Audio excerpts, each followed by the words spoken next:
Health is good. Forbidden ideas about disability. Studying for my master's degree, I noticed that certain ideas about disability, commonly held by people outside of the academy, were either glossed over in discussions or else expressly forbidden. When conversation skirted too close to them, it felt as if hitting a hidden barrier. If you look too closely, the edges of each premise grow hazy, and the house of cards risks collapse. These truisms are that health is good, and following on from this, that people generally do not want to be disabled, that if they are disabled, then they do not identify as such, and that they would prefer to have a non-disabled child. There are likely no data to support these views. It is a waste of time to collect, and in any case, people are rarely honest with themselves, let alone with other people. The disconnect is between an essentially utopian view of human behaviour, considered entirely learned through intended actions, and how most people actually interact with the world and one another as informed by the received wisdom of generations, common sense or religious value systems, and by their biology. Health is good. Discussion about health and disability within the academy, charities, and online activism generally focuses on the health of already disabled people, especially in terms of equality of access, quality of care provision, and personal choice. The implicit assumption that health is good is an acceptable one only if it accompanies a static view of every disabled person's impairment, unchanging and uninfluenced by personal choices and behaviours. To express that health is good in relation to a non-disabled person and to encourage healthful behaviours to avoid the incidence of impairment is a forbidden idea.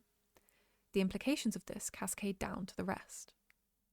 A belief that health is good is in essence the definition of ableism, though not the popular one.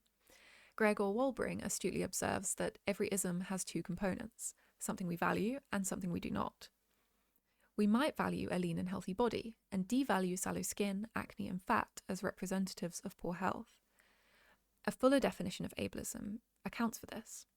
Ableism, therefore, reflects a preference for species-typical normative abilities, which leads to negative outcomes like discrimination.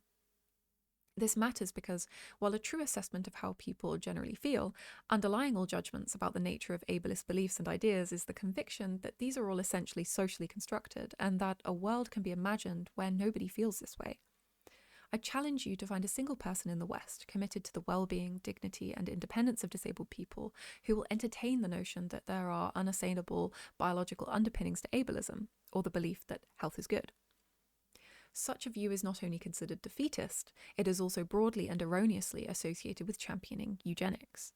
This is ridiculous. Accepting the nature of how things actually are, the subconscious eugenic impulses which rear their head when choosing a partner, or when a child bullies another for an invisible difference sniffed out with uncanny precision, is a fundamental prerequisite for doing anything useful about it. Currently, we aim our efforts at unconscious bias training, as if something as fundamental to us as our lizard brains could be unravelled and remade. Proper acceptance of the innate aspect of our eugenic impulses, not just those learned, could enable a more positive and realistic vision for combating discrimination and abuse. Identifying as disabled versus being disabled. Disabled identity, or choosing to identify as disabled, is often strongly encouraged within disability communities, whatever they are. I've been guilty of the same impulses, convinced that if only everyone with disparate health conditions and impairments would only rally around the disability identity, there would be one coherent voice, a bloc better able to advocate for shared needs. The only problem is that, aside from the fact that instances of shared needs among all disabled people rarely arise outside of legal settings, most people do not want to identify as disabled. Where they are kind enough to respect the label on others, they generally do not feel it fits their own circumstances. We know that this is because most people have an idea of disability as being one of incapacity, and people, especially men, do not like to be told that they cannot do things. Those who do accept the disability label for themselves usually fall into two camps. Either they are those who simply have no choice but to identify as disabled, as they look disabled and will be called disabled by anyone who encounters them. In that sense, disability is less of an identity and more of a label applied to the individual by external actors, which is then reappropriated for positive ends such as campaigning or a sense of ontological security. This is a logical outcome to being presented with the injustice of other people's opinions. The other group of those who identify as disabled are those for whom the identity confers privileges as a member of an in-group, who do so as a mark of solidarity and difference, but who could, if desired, make a good go of not defining as such in out-group settings. In this case too, ontological security, or a sense of security and self-knowledge of who one is, or else a sense of community, will be what drives the identity as much as does a desire to effect some kind of positive political change. This is at the root of why people do not want to be disabled. It means accepting something about who one is that cannot be wrested apart from the idea of being lesser, unhealthy, polluted. It is a label that is given to you first by external forces who read your body and your mind before it can be reappropriated. There are, of course, many instances where those with a congenital impairment or a neurodevelopmental condition such as autism cannot conceive of being in any way separate from their embodied reality and so joyfully embrace it. But for the vast majority of people, the acquisition of impairment is something that is unwanted, as is being considered incapable. Within activism in the academy, a desire to be strong and capable in spite of impairment is decried.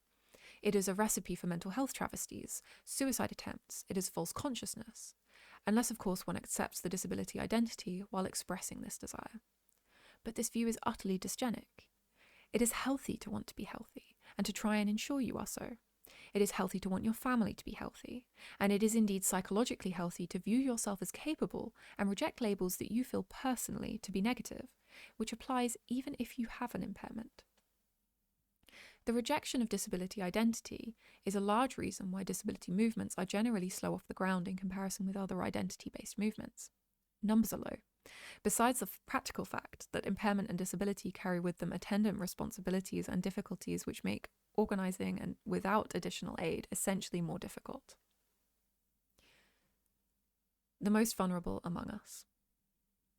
For the babies, those most vulnerable among us, it is pathological not to want them to be healthy and safe. There are myriad mothers and fathers who have loved their unwell or severely disabled babies, their angel babies. Out of a pre-conscious commitment to life, to the essence of vitality, there are mothers carrying babies to term who have no hope of survival past a few months. Others cannot see the sense in this and dismiss it as cruelty. It is ironic that those who feel this way are themselves most often supporters of abortion. Allowing for these wretched circumstances, it remains that people would generally prefer to have a healthy baby. A portion of those would be willing to admit that they would prefer not to have a disabled baby. When we admit to valuing health, this is the heart of the issue. It is the end of the slippery slope. It is the health of the most vulnerable, those who cannot help themselves. On this issue, disability activism and academia tend to be fairly split. One group is those who flirt with disability identity or have other ideological allegiances to the feminism of choice. These individuals more readily accept the necessity of abortion, and because some abortion is acceptable, then so is selective abortion on the basis of disability, but of course not sex, and also not if said out loud, provided of course that it is the mother's choice. There are then those disabled people, usually those who definitively are disabled, like Harriet McBride Johnson, who understandably cannot escape the eugenic nature of valuing health. In this view, it is ableist and paternalistic to make assumptions about a person's experience and quality of life, especially a child who cannot speak or make decisions for himself. One also cannot know that a prognosis of impairment is definitive or will not improve. For those with this view, the logical consequence of accepting the value of health is that a disabled child is therefore less worthy of the beauty of life, that he is inherently of lesser value. Anybody worth taking seriously would agree with these objections in principle, and yet rarely do the very best among us live out our claimed values, citing confounding issues such as associated costs, lack of support, or rarer, in hushed tones, honesty about our inability to handle the unknown, to adjust. What we will often not admit, however, is being guilty of an underlying ableism, which goes far beyond wanting your child to reach the same milestones as his peers, or to be able to one day hear him say, "I love you." To be clear, I am simply trying to get to the heart of the issue of health, and of what it means to value it, rather than to exhaustively hash out an abortion debate.